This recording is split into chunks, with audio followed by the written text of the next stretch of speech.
Magandang araw po mga minamahal kong mga taga-Pateros. Ito po ang inyong konsehal, Adoro Rosales Jr. Meron lang po akong konting ulat sa inyo.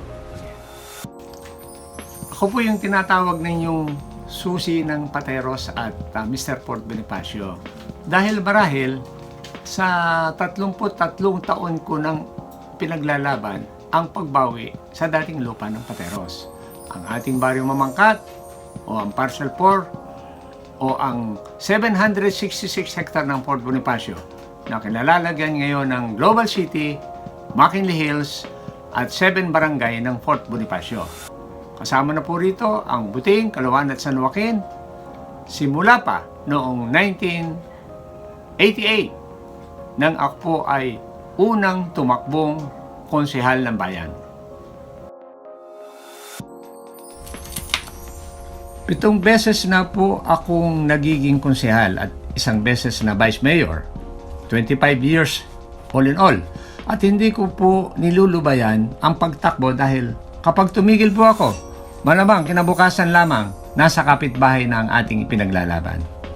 Sa loob ng 33 taon sa korte, mula 1991 hanggang sa kasalukuyan ay hindi po tayo makaalis-alis sa technicalities. At never na pinag-usapan ang merito ng kaso o kung kanino ang Port Bonifacio. Hindi po natin maintindihan pero marahil ang dahilan po ay ang kakulangan natin ng pananalapi o napakaliit po ng ating budget. At kulang po tayo ng mahusay na lawyer. Siyempre, wala tayong pera. Ba? Kulang din ng suporta at mga political connection. Okay? Kumpara sa ating mga opponent, kasama na rin po yung mga political problem. Parang tayo po ay si David, kalaban ay 2 Goliath. Ang importante, hindi ko po ito tinitigilan.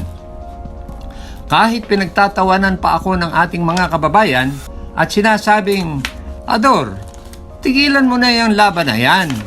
Sumuko ka na. Wala talagang kapag-asa yung proyekto na yan dahil sobrang yaman at laki ng ating kalaban.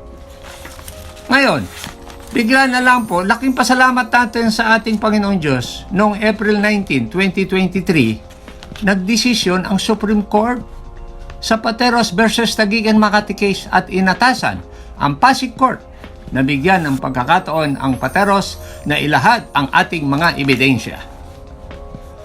Kauna-unahang pagkakataon po ito sa loob ng 33 taon. At ngayon lang po mapag-uusapan ang merit ng ating kaso. Palagay ko, kung ako si Mayor, idideklar akong holiday itong araw na to eh.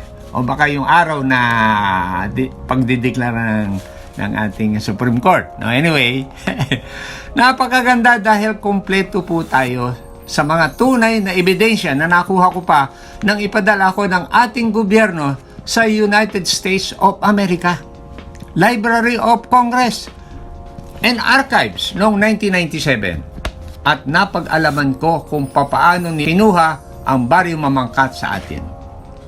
Lalong gumanda po dahil wala na po ang Makati sa labanan at hindi tayo apektado sa desisyon with finality ng Taguig versus Makati case.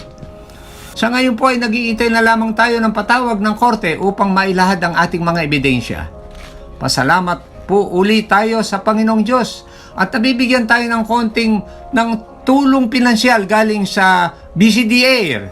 Hindi po kukonti lang yun, no? Na ngayon ay umaabot na ng 177 million pesos. At tuloy nakapagpagawa tayo ng bagong munisipyo at maraming karsada. At ito po ay bunga ng ating Fort Bonifacio Claim Project.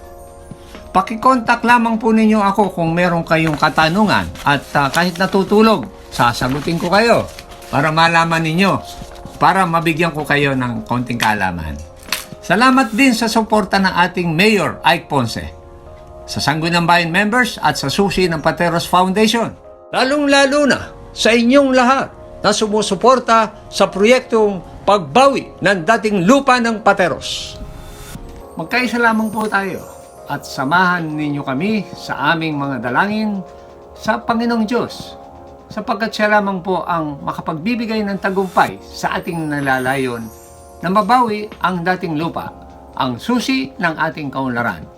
Ito po muli ang inyong konsehal, Ador Rosales Jr., na bumabati ng isang magandang araw sa inyong lahat. Maraming salamat po at kasihanawa tayo ng poong may kapal.